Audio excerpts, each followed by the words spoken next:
Breaking news from the Las Vegas Raiders.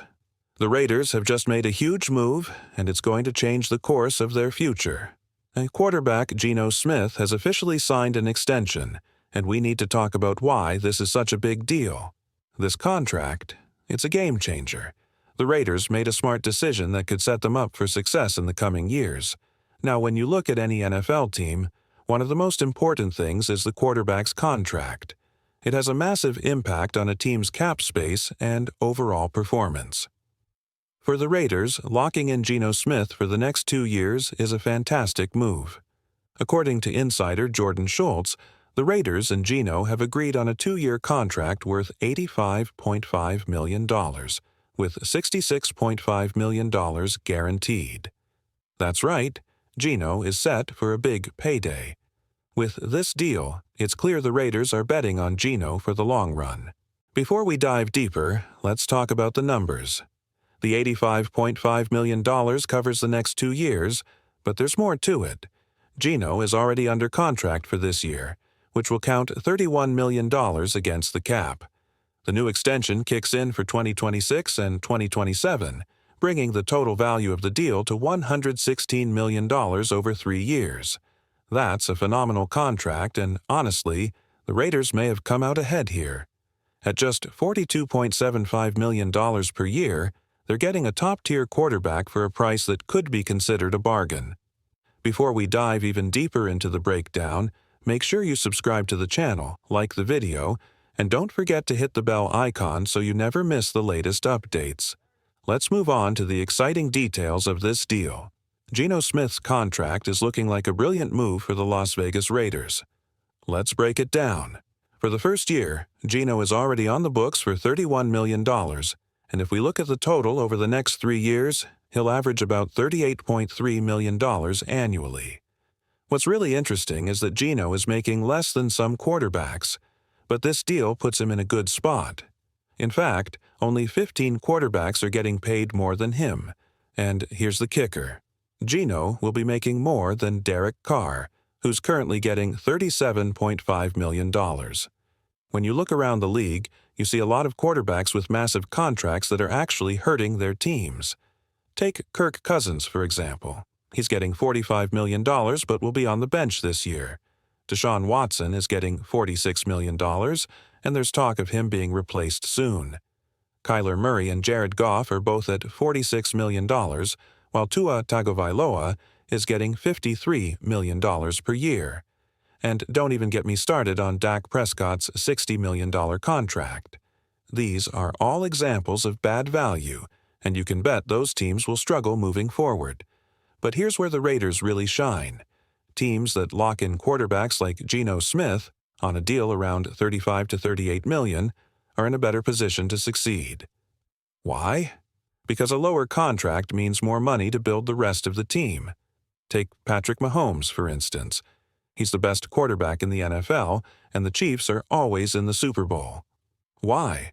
Because Mahomes takes less money, $45 million a year, which is still less than what he could command. That's how a team stays competitive. The Raiders made a smart move here. By locking Geno Smith in at $38 million per year, they've positioned themselves for success in the future. It's a move that could help push them to the next level. Looking back at the last couple of years, the Raiders were at a crossroads with Derek Carr. It was clear that moving on from him was the right choice, but the bigger mistake was not securing a solid replacement. Instead, they went with a mix of quarterbacks like Jimmy Garoppolo, Gardner Minshew, and Aidan O'Connell, guys who hadn't proven much. Sure, you could argue that with the right coaching staff like Kyle Shanahan or Sean McVay, those quarterbacks could have thrived. But that wasn't the case for the Raiders. The real issue wasn't moving on from Derek Carr. It was the decision to go with quarterbacks who weren't quite up to the task. Now, the Raiders are looking to Geno Smith, and while some may view him as a short-term solution due to his age, he's 35, his performance on the field speaks for itself. Geno's tape is much stronger than what we saw from Garoppolo, Minshew, or O'Connell. Unlike those other quarterbacks who each have limitations, Geno Smith has shown he can be a solid starting QB. If the Raiders continue to build the right system around him, he could really shine. This isn't the same as trying to make things work with a stopgap option. Geno Smith has the tools to lead this team, and at $38 million per year, making him the 16th highest-paid quarterback in the league, this deal is a steal for the Raiders. In today's NFL, it seems like every quarterback is aiming for a top-tier contract, even if they don't quite deserve it. Take Jared Goff, for example. He's the 7th highest-paid quarterback at $53 million a year, but realistically, he's one of the bottom quarterbacks in the league. Goff has a terrible record without the help of elite coaches like Sean McVay or Ben Johnson, and his struggles without top-tier coordinators are clear. Contracts like that are a major setback for teams. Now, the Raiders have managed to avoid making that mistake with Geno Smith. At $38 million a year, Smith is the 16th highest-paid quarterback, which is a fair value for what he brings to the table. This gives the Raiders a huge advantage.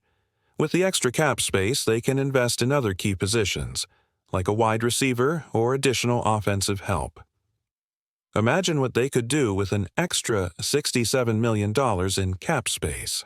For example, Geno's contract could free up enough money to bring in a top-tier receiver like Amari Cooper or upgrade the wide receiver core in other ways. This is how the Raiders can continue building a competitive team while still having a reliable quarterback at a reasonable price. However, while the contract is a great move, the Raiders do still need to plan for the long-term future. Geno's extension locks him in for the next 3 years, but we don't know the exact cap hits yet. There's a chance that this is essentially a 2-year deal for the Raiders, with the $66.5 million guaranteed. They could front-load the contract, paying more in the first season and adjusting the cap hit accordingly. This flexibility could set the Raiders up to make even smarter moves in the future. While we don't have all the details yet, like the exact cap hits or how the guaranteed money is spread out, there's flexibility built into Geno Smith's contract. The Raiders technically have the option to move on from him if needed, which adds an element of security. But even with some unknowns, I'm really impressed with the direction the Raiders are taking. The Raiders are not just improving. They're making smart decisions by locking in key players like Geno Smith. His extension ties him to the team for the next 3 years, and with Pete Carroll also signed for 3 years, this partnership looks solid for the near future. What's exciting is that the Raiders are not only addressing quarterback but are also making solid moves across the roster. Take Max Crosby, for example. His contract is a steal for the team, giving them great cap flexibility this year. His deal helps keep the Raiders' future bright while allowing them to focus on building the team around him. As for the long-term quarterback solution, some people are suggesting that the Raiders should still draft a young QB like Shatter Sanders or Jalen Milroe, even if it's not in the first round. Some argue that adding a young prospect would give the team a future quarterback, which could be a good idea with Geno at 35. While I understand that point, I think the Raiders are on the right path. They made a smart move by drafting Jackson Paris-Johnson last year in the second round, and there are more talented players in this upcoming draft who could help solidify the team. If players like Will Campbell or Charles Grant are available in the second round, the Raiders should definitely consider them. The Raiders are focused on winning now, not in 3 or 4 years. They're looking to be competitive this season, and that's exactly what they should be aiming for. Instead of waiting to develop a quarterback who might start a few years down the line, why not go all in on improving positions that can make an immediate impact, like getting a day 1 starting guard in the second round? The goal isn't to build for the future, it's to push for the playoffs and work towards a Super Bowl this year. While it may be a bit ambitious to expect a Super Bowl win right out of the gate, the Raiders are aiming to make a push. Sure, it'll take some time to adapt to Pete Carroll's system and the new schemes being implemented. The first season might be a learning curve, but there's talent on this team ready to step up. Players like Dylan PM, Alex Kappa, and Jordan Meredith could be key starters, and Pete Carroll will be looking at how they adjust, which players have the work ethic to improve, and who shows up every day ready to fight. This first year is crucial for identifying the core of the team that will carry the Raiders forward, but it's not going to be a wasted season. While the Raiders may not win a Super Bowl this year, they're setting the stage for future success,